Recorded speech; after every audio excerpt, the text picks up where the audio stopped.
Hello and welcome to the Pulse of Africa. Ethiopia and Zambia have maintained a long-standing and multifaceted relationship. This partnership has been gaining momentum in recent years, as the two countries have committed to strengthen ties in various sectors. Despite working on bilateral issues, the two countries have the history of working toward African unity and Pan-Africanism. The two African countries also have a significant partnership on issues of mutual interest and common global factors. This wide range of partnership is expected to further strengthen in the future. To discuss about its possibilities and other related issues, today I'm joined by Zambian ambassadors to Ethiopia, Her Excellency Rose Sakala. I'm your host, Berka Sisai. Stay tuned. Ambassador, thank you very much for joining us today. Thank you for having me. It's a pleasure to be here. Yeah, thank you very much. Ethiopia and Zambia have a long-standing and multifaceted relationship. So how do you describe this partnership in your perspective? Zambia and Ethiopia have had a long term of relationships. In fact, these relationships go back to independence, even beyond independence. The first country where Zambia established an embassy was Addis Ababa here in Ethiopia because of that closeness, that warmness of relationships. And since then, our relationship has grown from strength to strength. As of now, we have the relationship has reached a stage whereby there's so much collaboration and cooperation between us. In 2017, for example, the two countries established a permanent commission for collaboration and cooperation. And this joint commission has made gains as of now. For example, as of now, we have a venture between Ethiopia and Zambia in the name of Zambia Airways. This came about because of the Joint Permanent Commission. And in this venture, Zambia Airways, Ethiopia has a 45% stake and Zambia has a 55% stake. And we have the regional hub of this airline based in Lusaka itself. So this is quite significant. And beyond that, we have continued to collaborate and cooperate. And I'll give you an example of what happened last year, for example, during the commemoration of 60 years of independence for Zambia. We decided to mark this with some significant activities. And one of those activities was to bring the two business entities, entrepreneurs in Ethiopia and entrepreneurs in Zambia together. So we organized a business forum for the two. It was hybrid. Some Zambians came here to attend physically, and then those who couldn't make it, they attended virtually. And we brought in some facilitators, stakeholders. Besides just the businessmen themselves, we had the Addis Chamber of Commerce, we had the Ethiopian Chamber of Commerce from this side, and from the Zambian side, we had the Zambian Chamber of Commerce attending, and a CEO of a private company that's behind the promotion of mining in Zambia under the name of Mining Indaba. And beyond that also, we had Zambia Development Agency, which is a stakeholder that's key to promoting investment in Zambia. We also had the relevant government ministries like the Ministry of Trade and Commerce. We had the Ministry for Small Scale and Medium Scale attending from Zambia. So this was quite significant because it linked the two sides together, or it continued to link the two sides together. It's established those linkages, those connections from which the two sides can build up in terms of collaboration and cooperation. Yeah. So what are the other parts of trade and investment relationship? I'm sure that both have a huge potential in terms of enhancing the trade and investment relationship. The major areas of cooperation, which of course we are implementing based on the Joint Permanent Commission that we have established, are in agriculture, trade and investment, air transport. Like I have already mentioned, we've got a relationship now and have a joint venture under Zambia Airways. That's because we have a cooperation in air transport, in airport management, and yes, those are just some of the areas. Yeah. Maybe Yes. like in the future, in which area of mutual cooperation that you'd like to strengthen your bilateral relationship with Ethiopia?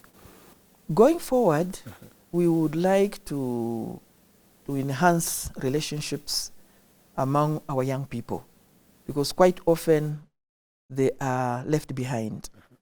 So we want to see our young people get involved, especially in businesses.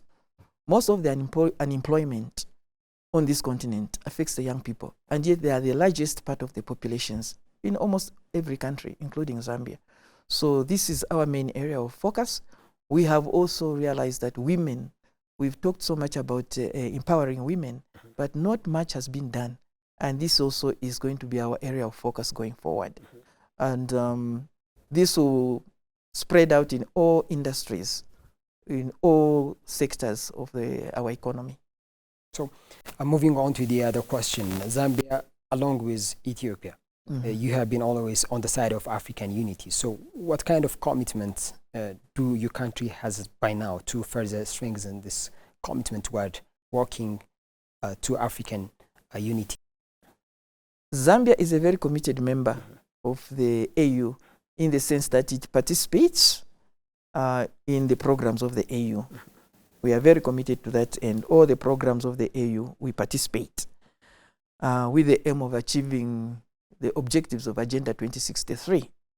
Beyond participating here in Addis Ababa, Zambia also takes initiative to provide leadership in some of these programs back home in Zambia. I'll give you an example of what happened recently.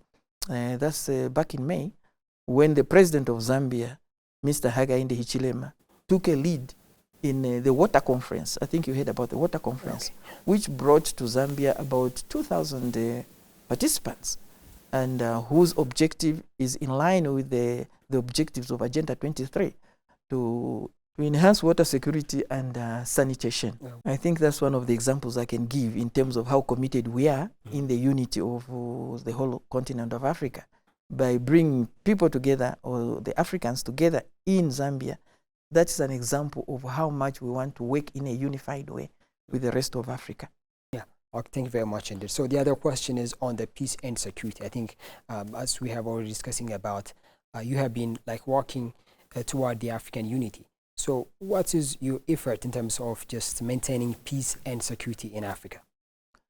With regard to peace and security, I'll start with what the president of Zambia, Mr. Hakainde Hichilema, often has reiterated quite often, and that's instability anywhere is instability everywhere, pointing out to the fact that if there's instability in one part of the globe or one part of Africa, it's likely to affect other parts of the continent or even the globe, for the very fact that the world is becoming much more interconnected and interdependent.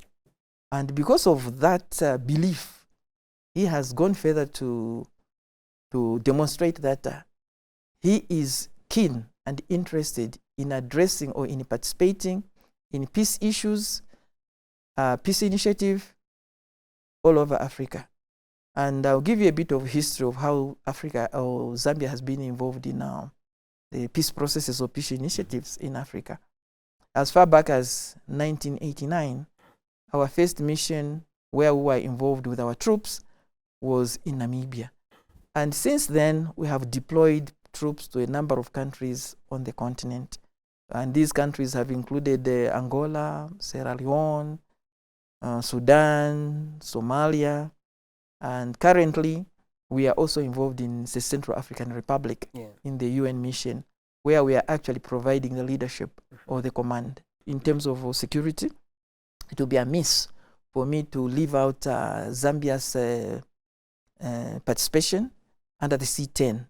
The C10 is a group of 10 African countries which have been tasked to provide leadership in terms of with regard to the UN Security Council reforms. And this committee is advocating for a fair representation of Africa in the UN Security Council for obvious reasons, because first of all, it is a historical injustice to leave out Africa, such a large continent, such a large population, out of the UN Security Council. And secondly, much of what is being discussed at the Security Council actually affects Africa. Most of these conflicts, they are actually taking place on the African soil. So how can you leave out the people that are most affected in the arena? Actually, Africa is the arena where all this conflict, much of the conflict is taking place. Secondly, how do you leave out the people who have influence among those who are participating in the conflict, those who are fighting? Africa has a lot of influence in those. So how do you leave us out of the table? Yeah. So these are some of the areas where Zambia is committed.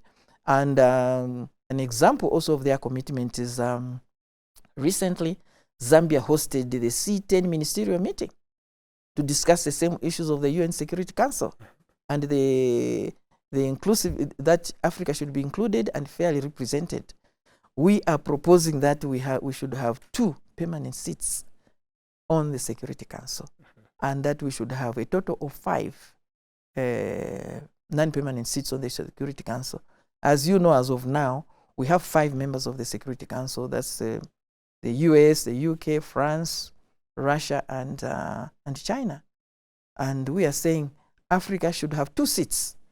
2 of those seats should belong to Africa for the obvious reasons that I have stated. Yeah.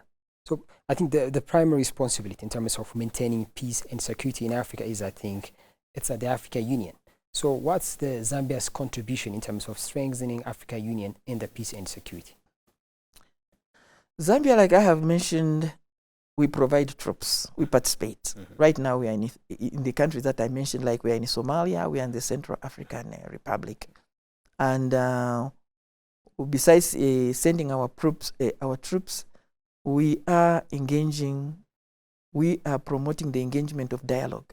We are saying dialogue is the way forward. And whatever conflict is going on, you cannot resolve it with the conflict. You can only finally resolve it through dialogue. So those are some of the things that we are pushing for as Zambia. Thank you very much for your insight. I mean, my other question is the economic development and continental integration. I think this issue is the long overdue in Africa. So how do you highlight Zambia's contribution in this regard? Economic development as well as integration, Zambia has contributed significantly. And Pan-Africanism has been one of those driving principles or driving forces to this end. And as historically, you will know that SADC and COMESA, Zambia played a role in the foundation of SADC and COMESA. And at the heart of these 2 organizations is integration. And I will give you an example of what Zambia is doing practically in terms of integration. For example, Zambia and the neighboring Democratic Republic of Congo have gone into a joint venture. They've signed agreements to agree to manufacture batteries for electric cars. So when this venture is done, it's to the advantage not only of the 2 countries, but beyond the 2 countries, because it will provide jobs and it will provide opportunities for businesses, for people who might not even be from Zambia or from the DRC. So that's a very good example of integration, when the 2 countries start coming together for the benefit of not only the 2 countries, but for the benefit of the neighborhood as well. The other good example I can give you also when it comes to integration, I think you have heard about the Lobito Corridor. This is also a form of integration where 3 countries, Angola, Zambia, and DRC, have come together and under a railway line project. It's quite a huge project spanning about 1,300 kilometers. And the aim of this project is really to enhance trade, transportation, including, and maybe much more importantly, the transportation of minerals from the DRC and from Zambia. But you can see that in so doing, in establishing this rail line, it will also affect positively the other parts of the region in terms of growing their economies and benefiting from this project, this rail project. So maybe like there is African Union, there is also other African partners agencies and countries as well. I mean, in what ways they should support African countries to strengthen this regional integration in Africa? I think strengthening really, what we are talking about now with regard to Agenda 2063, yep. We need to break down those borders so that people are free. Movement is free, not only information. Because without movement, you cannot strengthen each other. There's need for Africans to collaborate among themselves and cooperate, even though some of the investments in terms of funding might come from outside Africa. We are saying, can Africa do more? We've got our own financial institutions here. How much can they do in order to support all these projects? But we are not saying the globe is excluded, but we are saying anybody who is included, even from outside, let it be a win-win situation where the Africans are also benefiting. And those who are bringing in resources to invest their money or equipment, they are also benefiting. Rather than in the past whereby Africa was more or less an underdog that was not really benefiting from its own resources. So we are looking to an Africa that is an equal partner with the world, among itself, on its own soil, more collaboration, more cooperation among themselves. That's why we are talking mainly about collaboration, because we may not have those funds and equipment, but if we collaborate and we cooperate, that's our strength as Africa. Yeah. My last question is the continental free trade era, which is coming into practice for the couple of years. And what's your perspective in terms of bringing about or driving regional integration and continental integration in the continent? I think I'll go back again to the Pan-Africanism. The Pan-Africanist spirit is the starting point. We really need to have that belief that if we bind together, we shall overcome. If we don't bind together, the challenges will continue amongst ourselves. So going forward, I look to Agenda 2063, for example, as a golden agenda. It's providing us with a lot of opportunities. So it's up to us now to implement it. How do we implement this agenda? We can only implement it if we come together and collaborate, break down the borders, like I have said, because we have the human resource. We have the natural resources. All we need now is just to bind together and move forward without looking backwards. Thank you very much indeed. I have already finished my question. If you want to add anything on what we have been discussing about, let me give you the chance for you.